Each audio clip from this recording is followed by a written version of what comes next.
So signs that you were emotionally neglected. This course is going to take you through everything I've ever learned about healing my adrenals. I'm going to give you, the emotional, because most of it was emotional. While you can read the books and stuff, I think it's important for you to understand like where I was at. And I'm just going to get real with you because you cannot shortcut this shit. Like your body's always going to fucking keep score. It may not be easy for you, but it's going to work.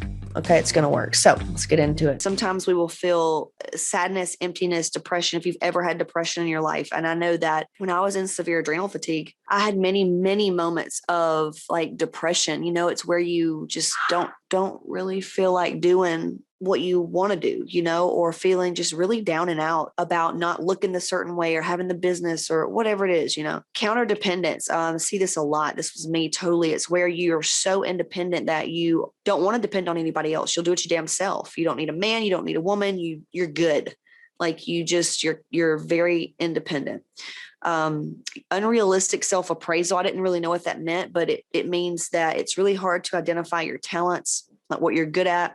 You overemphasize your weaknesses, like, oh God, here I'm a klutz, or I really don't do this that well, or it's hard to say what you like and dislike. I meet a lot of women, a lot of stay-at-home moms, women that sacrifice themselves for their children.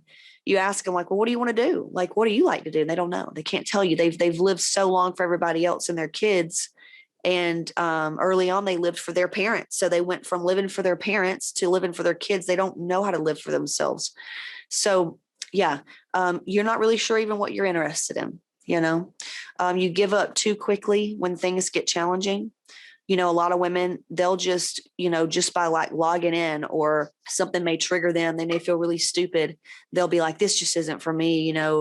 I probably fucked the pooch on this one. I was just excited. I mean, this isn't for me. Like all those right there, they're just triggers that you get to clear out. So you choose the wrong career or you've changed careers several times. It's hard for you to just find out what you like to do. Women that say like, I don't know what my purpose is. We have something called the Joy Review, and going through like this cool exercise to find out like what you're really good at and what you really need to be doing. That's inside of Hot Mama's Mastermind. But if you really just kind of like, you just don't know what you're supposed to be doing, it's because a lot is because of this right here, emotional neglect. And you often feel like a square peg in a round hole, misfit. You're unsure kind of like what your parents thought of you, just kind of not really sure. Like you kind of know they were proud, but you're really not sure. Like, did they have fun raising you?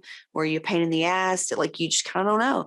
No compassion for yourself, and you have plenty for others. This is just typical woman, really. I mean, if you think about a lot of these moms that I know, is they will do everything for everybody else when they're sick. They're just there for everybody else. They talk kindly to people, they lift people up. And then when it comes to them, it's like, you stupid ass, you're lazy, get up. Why are you doing, you look like, damn it, that kind of thing.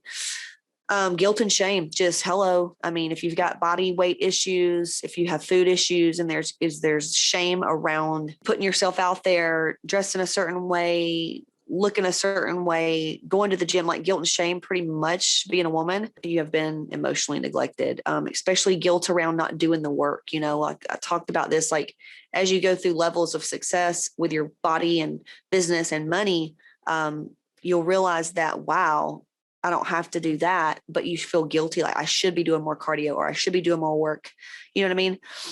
It just means you've been emotionally neglected. So another one is, what's wrong with me? Like, I felt this way for many, many years, just, it must be harder for me. Like I saw successful people as just like different people, like just completely like we were not humans. Like they were a different human than I was, because I felt so just like, what's wrong with me? Things are harder for like, it was weird. If you never felt that way, then I can't explain it. But self-directed anger, where you feel like you ate too much and you're going to punish your fat ass by doing burpees. Like that's kind of self-directed anger. Also, when you go to eat and you're like, fuck it, you fat ass, and just eat the rest of the Oreos. That's kind of self-anger. Actually, adrenal fatigue is you hate yourself, right? We talked about that. And so it's really just pushing yourself beyond. It is making decisions that put you in shitty situations